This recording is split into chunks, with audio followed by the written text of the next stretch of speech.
হযরত খুবাইব রাদিয়াল্লাহু তাআলা আনহুকে জিজ্ঞাসা করা হলো, খুবাইব তোমার কি জীবনের কোনো চাহিদা আছে কিনা বলো।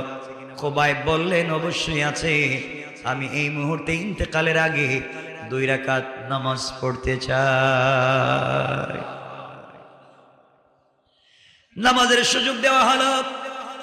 খুবাইব নামাজের সিজদায় পড়ে গেলেন। নামাজে বড় শান্তি আর স্বাদ পেতে লাগলেন।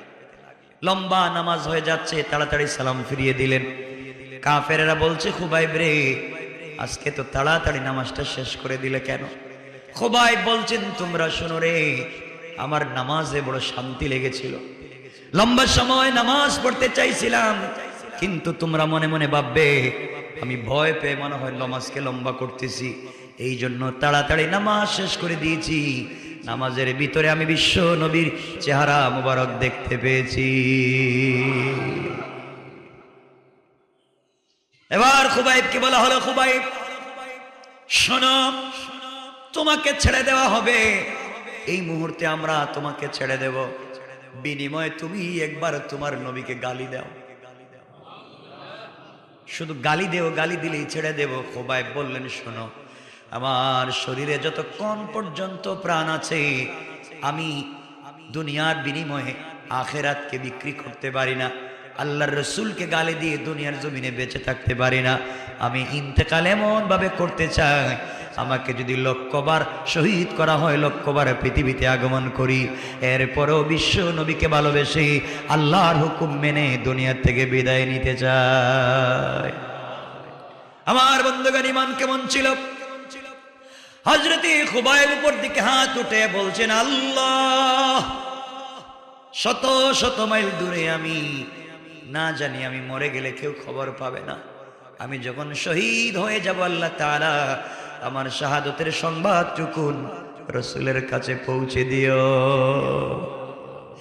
হে আল্লাহ, আমি ইসলামের উপরে ঈমান, আমল এবং হকের উপরে ধৈর্য ধারণ করে জীবন দিয়ে যাই, আমার লাশটা কাফের বেঈমানদেরকে দিয়ে ফেলে দিও না, লাশের হেফাজত তুমি করবা। আমার বন্ধুগণ, এই কথাগুলা বলবার পরে খুবাইবকে নিয়ে যাওয়া হলো। নিয়ে যাওয়ার পরে 2টা হাতকে গাছের সঙ্গে বাঁধা হলো, 2টা পা বাঁধা হলো, হাত পায়ের মধ্যে পেরেক ঢুকাইয়া দেওয়া হলো, হাতের মধ্যে গাছের সঙ্গে পেরেক ঢুকাইয়া দেওয়া হয়েছে, পায়ের সঙ্গে পেরেক ঢুকাইয়া দেওয়া হয়েছে। আর বলা হয়েছে, খুবাইব রে, এবার বলো, তুমি তাকায়া দেখো, তোমার বডিতে 8 থেকে 9টা পেরেক ঢুকাইয়া রাখছি, নড়াচড়া করতে পারবে না, একটা বার গালি দেও, তোমাকে ছেড়ে দেব। হযরত খুবাইব বললেন, শোনো রে, শোনো, তোমরা আনন্দ পাও, সবাই মিলে আনন্দ করছো, আমার শরীর থেকে রক্ত ঝরছে, পেরেক ঢুকায় আনন্দ করছো, তোমরা জানো না, জানো না, আমার চোখের সামনে আমি দেখতেছি জান্নাতের ফেরেশতারা আমার জন্য দাঁড়ায়া দাঁড়ায়া অপেক্ষা করতেছে। আল্লাহু আকবার বলেন। তোমরা আমাকে আঘাত করছো, আমার তো কষ্ট লাগে না, জান্নাত চোখের সামনে দেখতে পাই। আমার বন্ধুগণ, মহিলারা যখন চালগুলাকে পরিষ্কার করেন কি দিয়া?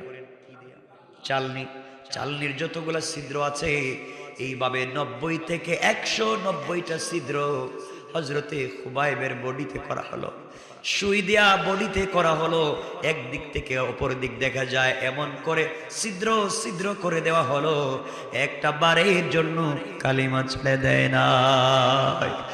আল্লাহর কাছে ডাক দিয়া বলছেন, আল্লাহ, শরীর থেকে রক্ত ঝরে জমিন লাল হয়ে যায়, যতক্ষণ পর্যন্ত আমার জবানকে খোলা রাখো, যতক্ষণ পর্যন্ত আমার বেইন ঠিক রাখো আল্লাহ, ততক্ষণ পর্যন্ত আমার জবানে তোমার নাম জারি রাখো। আমি জমিন থেকে এভাবে বিদায় নিতে চাই, আমার শেষ শব্দ যেন হয়ে যায় আল্লাহ। আমার বন্ধুগণ, লম্বা কথা, হযরতে খুবাইব শহীদ হয়ে গেলেন। কিছুদিন পরে জায়নাব, ওই মেয়েটা ইসলাম কবুল করলো। ইসলাম কবুল করার পরে তাকে জিজ্ঞাসা করা হলো, তুমি ইসলাম কবুল করলে কেন? রাসূল পাক সাল্লাল্লাহু আলাইহি ওয়াসাল্লাম যখন গারে সূরে ছিলেন, হিজরত করে মদিনায় যাওয়ার রাত্রে আবু বকরকে নিয়ে গারে সুরের ভিতরে ছিলেন। হযরতে আবু বকরের রানের উপরে মাথা রেখে বিশ্ব নবী যখন গারে সুরের ভিতরে গুহার ভিতরে আরাম ফরমাচ্ছিলেন, শুয়েছিলেন, হযরতে আবু বকর তার শরীরের সবগুলা কাপড় দিয়া গর্তের ভিতরে, গুহার ভিতরের ছোট ছোট গর্তের মুখগুলাকে বন্ধ করতে লাগলেন। যে কথা বোঝাতে চাই, সবগুলা গুহার মুখ বন্ধ করে দিলেন। সে শরীরের মধ্যে যে প্রয়োজনীয় কাপড় ছিল তা ছাড়া কোনো কাপড় নাই। হযরতে আবু বকর দেখেন আমার নবী ঘুমাচ্ছেন, গুহার ভিতরে তখন একটা গর্ত বাকি আছে, কিন্তু এমন কোন কাপড় নাই যেই কাপড় দিয়ে গুহার মুখকে বন্ধ করা যায়। হযরতে আবু বকর চিন্তা করলে এই মুখ দিয়া না জানি কোন প্রাণী বিষাক্ত সাপ এসে নবীজিকে আঘাত করতে পারে। নিজের পায়ের বৃদ্ধাঙ্গুলি দিয়ে তিনি এই গর্তের মুখটাকে বন্ধ করে দিলেন। আর আমার নবীর চেহারা মুবারকের দিকে তাকায়া আল্লাহকে ডাক দিয়ে বলছেন, আল্লাহ, দুনিয়ার জমিনে আমার মন বলতেছি আসমানের উপরে চন্দ্র আছে, সূর্য আছে, কিন্তু আমার রানের উপরে যেই নবীজি শুয়ে আছেন, আরাম ফরমাচ্ছেন, তার চেহারার দিকেই তাকায়া দেখি আসমানের চন্দ্র সূর্যের চাইতে আমার রাসূলের চেহারা আরো সুন্দর দেখা যায়। আল্লাহকে ডাক দিয়া বলছেন, আবু বকর, আয় আল্লাহ তাআলা, 1000 বছর যদি চলে যায়, আমার মন বলছে আমার পেটে কোনো খিদে লাগবে না, আমার পেটে কোনো যন্ত্রণা হবে না। আমি যদি তোমার রাসূলের চেহারা মুবারকের দিকে তাকিয়ে থাকি, আমার মন বলতেছে 1000 বছর যদি চলে যায় আমার পেটের মধ্যে কোনো খিদে লাগবে না। হযরতে আবু বকর রাসূল পাকের চেহারা মুবারকের দিকে তাকায় আছে। আমি যে কথা বুঝাবার জন্য নিয়ে এসেছি, এমন সময় বিষাক্ত একটা সাপ কোন দিক থেকে বের হতে না পেরে হযরতে আবু বকর যেখানে বৃদ্ধাঙ্গুলি দিয়ে গর্তের মুখটা বন্ধ করে দিলেন, ওই জায়গার দিকে এসে ঢুকবার জন্য বৃদ্ধাঙ্গুলিতে আঘাত করলো, দংশন করলো। সাথে সাথে আবু বকরের পুরো বডি বিষাক্ত বিষে কালো হয়ে গেল। সাকারাত শুরু হয়ে যাচ্ছে, আর তিনি বাঁচবেন না। চোখের পানি ছেড়ে দিলেন, আল্লাহকে ডাক দিয়ে বলছেন, আল্লাহ তাআলা, বিশ্বনবীর চাচা দুনিয়ার জমিনে নাই, খাদিজাতুল কুবরা দুনিয়ার জমিনে নাই, তার বাবাও নাই, মাও নাই, ভাইও নাই, বোনও নাই, আমি তার বন্ধু। আমি নিয়ে চললাম মদিনার পথে, গর্তের ভিতরে আমার পায়ে বিষাক্ত সাপ দংশন করেছে। আমি মুমূর্ষ মরে যাব, না জানি এই এতিম রাসূলকে আমি কোথায় রেখে যাব, কার কাছে রেখে যাব, তার যে কেউ নাই। এই কথা বলতে বলতে কখন জানি চোখ থেকে এক ফোঁটা পানি আমার রাসূলের চেহারা মুবারকের মধ্যে পড়েছে। ঠাস করে রাসূল ঘুম থেকে উঠে গেলেন, তাকায় দেখেন আবু বকরের চোখ থেকে গাল ভিজে ভিজে, দাড়ি ভিজে ভিজে পানিগুলা জমিনে পড়ে যায়। রাসূল পাক ডাক দিয়া বলেন, আবু বকর, কি হয়েছে, কেনই বা কান্না করো, বডি কালো হয়ে গিয়েছে কেন? কথা বলতে পারলেন না, মুখ দিয়ে আওয়াজ বের হচ্ছে না। রাসূল পাক তাকায়া দেখলেন পায়ের এক জায়গা থেকে রক্ত বের হচ্ছে, বিষাক্ত সাপ দংশন করেছে। রাসূল পাক সাল্লাল্লাহু আলাইহি ওয়াসাল্লাম নিজের মুখ থেকে থুতু মুবারক, লালা মুবারক বের করে আবু বকরের পায়ের মধ্যে হালকা করে নিজের আঙ্গুল দিয়ে মালিশ করে দিলেন। দিতে দেরি হয়েছে, বিষাক্ত বিষ দূর হইয়া আবু বকর আগের চাইতে ভালো এবং সুস্থ হয়ে যেতে 1 মিনিটও দেরি হয় না। এবার আওয়াজ হলো, আওয়াজ আসলো, আসসালামু আলাইকা আইয়ুহান নবিয়্যু ইয়া রাসূলুল্লাহ ইয়া হাবিবাল্লাহ। আওয়াজ হলো গর্তের ভিতরে। আবু বকর বললেন, পয়গম্বরে আরবি, গর্তের ভিতরে আওয়াজ হচ্ছে, কে আপনাকে সালাম দিচ্ছে? হঠাৎ করে আমার রাসূল তাকায়া দেখেন যে এই গর্তের ভিতরে হযরতে আবু বকরের বৃদ্ধাঙ্গুলি ছিল। ওই গর্তের ভিতর থেকে বিষাক্ত একটা সাপ তার মুখ বের করে আমার নবীকে সালাম দিয়ে যায়। নবীজি ডাক দিয়া বলছেন, তুমি কে, সালামি বা দিলাম? সাপের জবান আল্লাহ খুলে দিয়েছেন। সাপ বলছে, পয়গম্বর আরবি, আমি দুনিয়ার সাধারণ কোন সাপ না, বন জঙ্গলে পানিতে থাকা কোন সাপ না। আজ থেকে প্রায় 2000 বছর আগে আমি শুনেছি আপনি পৃথিবীতে আগমন করবেন। তাওরাত, জাবুর আর ইনজিলে আমি শুনেছি আপনি দুনিয়ার জমিনে আগমন করবেন। মক্কা থেকে হিজরত করে মদিনায় যাওয়ার পথে আপনি এই গর্তের ভিতরে গারে সুরে আরাম ফরমাবেন। আপনার সফর সঙ্গী হবেন হযরতে আবু বকর। আমি সাপ না, আমি একজন জিন্নাত। আমি আপনাকে দেখবার জন্য আল্লাহর কাছে দোয়া করে বলেছিলাম, আল্লাহ তাআলা তুমি আমার হায়াত এতটুকুন বাড়াইয়া দাও যেন আমি বিশ্ব নবীকে দেখতে পাই। আল্লাহ আমার হায়াত বাড়িয়ে দিলেন। আমি এত লম্বা সফর করে 2000 বছর থেকে গর্তের ভিতরে অপেক্ষা করছি কোন দিন জানি আপনি আসবেন। দুইটা নয়ন ভরে মন জুড়াইয়া কলিজা ঠান্ডা করে আপনাকে দেখব। পয়গম্বরে আরবি, আমি একজন জিন্নাত, সাপের রূপ ধরে আমি বসেছিলাম। তারিখে ইবনে জারির তাবারিতে লিখে সাপ বলতেছে পয়গম্বরে আরবি, তাওরাতে আমি পড়লাম, জিন্নাত বলছে জবুরে আমি পড়লাম, আপনি গর্তের ভিতরে আজকের রাত্রে আসবেন। আমি গর্তের ভিতরে রেডি হয়ে গেলাম। কিছুক্ষণ পরে গভীর রাত্রে হঠাৎ করে আমার নাকের মধ্যে জান্নাতুল ফিরদাউসের মিশকে আম্বরের ঘ্রাণ এসে লেগে যায়। বুঝতে পেরেছি আপনি চলে এসেছেন, কিন্তু বের হওয়ার কোনো রাস্তা নাই। যেদিকেই যাই কাপড় দিয়ে গর্তের মুখগুলা বন্ধ করে দিয়েছেন আবু বকর। আমি বের হওয়ার কোনো পথ না পেয়ে কৌশল করে আমি আপনাকে সালাম দেওয়ার জন্যে যেদিকে আবু বকরের পা রয়েছে পায়ে দংশন করেছি। এর মাধ্যমে আমি বের হয়ে আপনাকে সালাম দিতে পেরেছি। আমি যদি মরে যাই আপত্তি নাই, আমাকে যদি মেরে ফেলেন আপত্তি নাই, দুনিয়ার জমিনে আর কিছুই চাই না। আমি রাসূল পাকের চেহারা মুবারক দেখেছি। আমি যদি মরে যাই আমার বিশ্বাস আল্লাহ পাক আমাকে জাহান্নামের আগুনে জ্বালাবে না। আল্লাহু আকবার বলেন। ভালোবাসার জায়গাটা কেমন ছিল, চিনার জায়গাটা কেমন ছিল।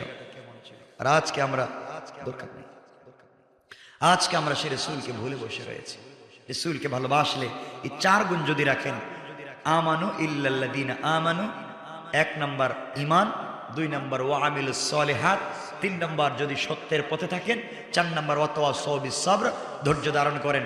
এই 4 গুণ যদি অর্জন করেন, রাসূল পাক বলছেন ফাদাখালাল জান্নাহ, ইন্তেকাল করলেই জান্নাতে পৌঁছে যাবেন। এই 4 গুণ থাকলে আপনাদের বিশ্বাস হচ্ছে? এই 4 গুণ যদি থাকে, আপনি এখন কোন ফলের সিজন নাই বলেন তো? এখন কোন ফল নাই, বাজারে পাওয়া যায় না? হ্যাঁ, আম কাঁঠাল ধরেন নাই এখন। আপনি আল্লাহ তরমুজ এখন লাগাই দিতেছে মানুষ। এই যে ফলটা এখন নাই, ধরেন আমরা বাংলাদেশের মানুষ 3 ফল আমাদের নাই, জৈতুন ফল আমাদের নাই। আপনি এই 4 গুণ অর্জন করে শুধু হালাল খাবার খান, হালাল খাবার খান আর আল্লাহকে চিনেন, কসম আল্লাহ পাকের জাতের, এক পর্যায়ে পৌঁছে যান যেই ফল এখন পৃথিবীতেও পাওয়া যায় না, আল্লাহ সেটাও আপনাকে খাওয়াতে পারে। বিশ্বাস হচ্ছে না? চলেন আমরা হাদিসের দিকে যাই। বুখারী শরীফের হাদিস, বুখারী শরীফের হাদিস, রাবি হযরত আনাস ইবনে মালিক আল আনসারী, তাবরানীর রওয়ায়াত রাবি হযরতে আলী কাররামাল্লাহু ওয়াজহা, দারা কুতনির বর্ণনা রাবি হযরতে আবু হুরায়রা রাদিয়াল্লাহু তাআলা আনহু। 3 জন সাহাবীর রওয়ায়াতে 3 কিতাবে একই হাদিস বর্ণিত হয়েছে। হযরতে খুবাইব রাদিয়াল্লাহু তাআলা আনহুর কথা। হযরতে খুবাইব রাসূলের এক প্রিয় সাহাবী, চমৎকার চেহারা, চমৎকার চেহারা। তিনি মুচকি হাসলে রাসূল বলতেন, খুবাইব বেশি হাসো না, তুমি হাসলে মনে হয় জান্নাত হাসতেছে। আল্লাহু আকবার। খুবাইব যখন রাস্তা দিয়ে হাঁটতেন, রাসূল পাক ইসলাম বলতেন, খুবাইব তো এই খুবাইব যে আমি কেমনে হাঁটি খুবাইব জানে। খুবাইব হাঁটতেন মাথা নিচের দিকে ঝুঁকায় ঝুঁকায় হাঁটতেন। রাসূল বলতেন, খুবাইব আমার মনে হচ্ছে জান্নাতে মানুষ যখন হাঁটবে তোমার হাঁটাটাই জান্নাতে হাঁটবে। এই খুবাইব সহ 10 জন সাহাবীদের রাসূল পাক পাঠিয়ে দিয়েছিলেন। কাফের বেঈমানরা মুনাফিকেরা 10 জন সাহাবীকে নিয়ে গিয়েছিল কৌশল করে, দিন শিক্ষার নাম করে। দিন শিখবে, আমাদেরকে কোরআন শিখাবে, এই কথা বলে রাসূলের কাছ থেকে 10 জন সাহাবীকে নিয়ে গিয়ে মুনাফিকেরা এসে বলছিল, কাফেরেরা এসে বলছিল, ইয়া রাসূলুল্লাহ, আমরা ইসলাম কবুল করেছি, আমাদের কাছে ভালো একজন লোককে পাঠান যিনি কালে দিন শিখাতে পারেন, আমাদেরকে ইসলাম শিখাতে পারেন, শুদ্ধ করে কোরআন পড়াতে পারেন। রাসূল খুবাইব সহ 10 জন সাহাবী, যাও। আমার বন্ধুগণ, যাওয়ার পরে রাস্তায় 7 জনকে মেরে ফেলল। কয়জন? 7 জনকে হত্যা করে ফেলল।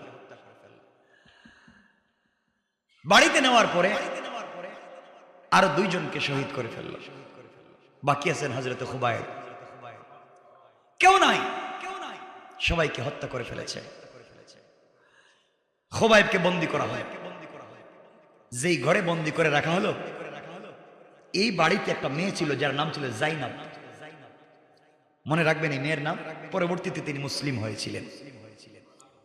এই জাইনাব বলেন, ইসলাম কবুলের পরে তিনি বলেন যে আমি যখন হযরত খুবাইব রাদিয়াল্লাহু তাআলা আনহুকে ঘরের ভিতরে বন্দী করে রাখা হলো, একদিন এসে কাফেরেরা বলছে, খুবাইব তোমাকে হত্যা করা হবে, তুমি রেডি হয়ে যাও। খুবাইব রাদিয়াল্লাহু তাআলা আনহু ঘর থেকে বের হলেন, রেডি হলেন। আমার বন্ধুগণ, নিয়ে যাওয়া হলো অনেক দূরে, বিশাল বড় একটা মঞ্চ। মঞ্চের পিছনে একটা গাছের খাড়ি, গাছের টুকরা দেখা যায়, চড়ক গাছ, অর্থাৎ ফাঁসি দিয়ে তাকে হত্যা করা হবে। ওখানে নিয়ে যাওয়া হলো।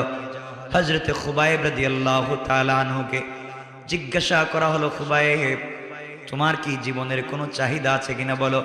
খুবাইব বললেন, অবশ্যই আছে, আমি এই মুহূর্তে ইন্তেকালের আগে 2 রাকাত নামাজ পড়তে চাই।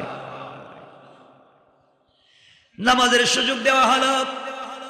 খুবাইব নামাজের সিজদায় পড়ে গেলেন। নামাজে বড় শান্তি আর স্বাদ পেতে লাগলেন। লম্বা নামাজ হয়ে যাচ্ছে, তাড়াতাড়ি সালাম ফিরিয়ে দিলেন। কাফেরেরা বলছে, খুবাইব রে, আজকে তো তাড়াতাড়ি নামাজটা শেষ করে দিলে কেন? খুবাইব বলছেন, তোমরা শোনো রে, আমার নামাজে বড় শান্তি লেগেছিল, লম্বা সময় নামাজ পড়তে চাইছিলাম, কিন্তু তোমরা মনে মনে ভাববে আমি ভয় পেয়ে মনে হয় নামাজকে লম্বা করতেছি, এই জন্য তাড়াতাড়ি নামাজ শেষ করে দিয়েছি। নামাজের ভিতরে আমি বিশ্ব নবীর চেহারা মুবারক দেখতে পেয়েছি। এবার খুবাইবকে বলা হলো, খুবাইব শোনো, তোমাকে ছেড়ে দেওয়া হবে, এই মুহূর্তে আমরা তোমাকে ছেড়ে দেব, বিনিময়ে তুমি একবার তোমার নবীকে গালি দাও। শুধু গালি দেও, গালি দিলেই ছেড়ে দেব। খুবাইব বললেন, শোনো, আমার শরীরে যতক্ষণ পর্যন্ত প্রাণ আছে আমি দুনিয়ার বিনিময়ে আখেরাতকে বিক্রি করতে পারি না। আল্লাহর রাসূলকে গালি দিয়ে দুনিয়ার জমিনে বেঁচে থাকতে পারি না। আমি ইন্তেকাল এমন ভাবে করতে চাই, আমাকে যদি 1,00,000 বার শহীদ করা হয়, 1,00,000 বার পৃথিবীতে আগমন করি, এরপরও বিশ্ব নবীকে ভালোবেসে আল্লাহর হুকুম মেনে দুনিয়া থেকে বিদায় নিতে চাই। আমার বন্ধুগণ, ঈমান কেমন ছিল? হযরতে খুবাইব উপর দিকে হাত উঠে বলছেন, আল্লাহ, শত শত মাইল দূরে আমি, না জানি আমি মরে গেলে কেউ খবর পাবে না, আমি যখন শহীদ হয়ে যাব আল্লাহ তাআলা আমার শাহাদতের সংবাদটুকুন রাসূলের কাছে পৌঁছে দিও। হে আল্লাহ, আমি ইসলামের উপরে ঈমান, আমল এবং হকের উপরে ধৈর্য ধারণ করে জীবন দিয়ে যাই, আমার লাশটা কাফের বেঈমানদেরকে দিয়ে ফেলে দিও না, লাশের হেফাজত তুমি করবা। আমার বন্ধুগণ, এই কথাগুলা বলবার পরে খুবাইবকে নিয়ে যাওয়া হলো। নিয়ে যাওয়ার পরে 2টা হাতকে গাছের সঙ্গে বাঁধা হলো, 2টা পা বাঁধা হলো, হাত পায়ের মধ্যে পেরেক ঢুকাইয়া দেওয়া হলো। হাতের মধ্যে গাছের সঙ্গে পেরেক ঢুকাইয়া দেওয়া হয়েছে, পায়ের সঙ্গে পেরেক ঢুকাইয়া দেওয়া হয়েছে।